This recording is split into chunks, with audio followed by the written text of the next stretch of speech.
నీ జీవితంలో దేవుని ఆశీర్వాదం లేకపోవడం కారణం నువ్వు చేసే పాపాలు. నువ్వు చేసే పాపాలు ఎవరికి తెలియదు అని అనుకుంటున్నావు. ఎవరు చూడట్లేదు కదా అనుకుంటున్నావు. ఆ చీకట్లో ఆ 4 గదుల మధ్య చేసేది, ఆ సెల్ ఫోన్‌లో నువ్వు చేసేవి, లేకపోతే ఇంకెక్కడెక్కడైతే నువ్వేమైతే చేస్తున్నావో ఎవరికీ తెలీదనుకుంటున్నావు. కానీ ఒక విషయం మర్చిపోయావు. ఎవరి కళ్ళైనా నువ్వు కప్పగలవు. కానీ దేవుడి కళ్ళు కప్పగలవా? దేవుడిని మోసం చేయగలవా? ఆ యొక్క దేవుని కనుదృష్టిలోంచి నువ్వు తప్పించుకోగలవా? ఆలోచించు. కాబట్టి నీవు పాపి అనే విషయాన్ని గుర్తెరి. ఆ దేవుడి ముందు నీ పాప స్థితిని ఒప్పుకో. మనం పాపం చేయడం వల్ల ఒక రోజున మనము చచ్చిపోతాము అన్న విషయం కూడా బైబిల్ సెలవిస్తూ ఉంది. చావుతో జీవితం అయిపోతే ఏ బాధ లేదు. బైబిల్ ఇంకో విషయం కూడా చెప్తా ఉంది. మరణం తర్వాత కూడా జీవితం ఉంది.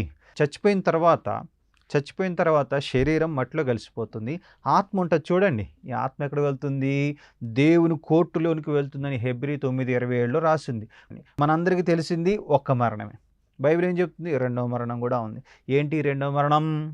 అగ్ని గంధకంతో మండుగుండంలో పాలు పొందడం. అంటే ఏంటి? నిత్య నరకానికి పోవడం. ఎవరు వెళ్తారు? ఆ లిస్ట్‌లో ఉన్న వాళ్ళందరూ వెళ్తారు. ఆ లిస్ట్‌లో జాగ్రత్తగా గమనిస్తే అబద్ధం ఆడినా చాలట నరకానికి వెళ్ళడానికి మనము అర్హులమే అని వాక్యం సెలవిస్తోంది.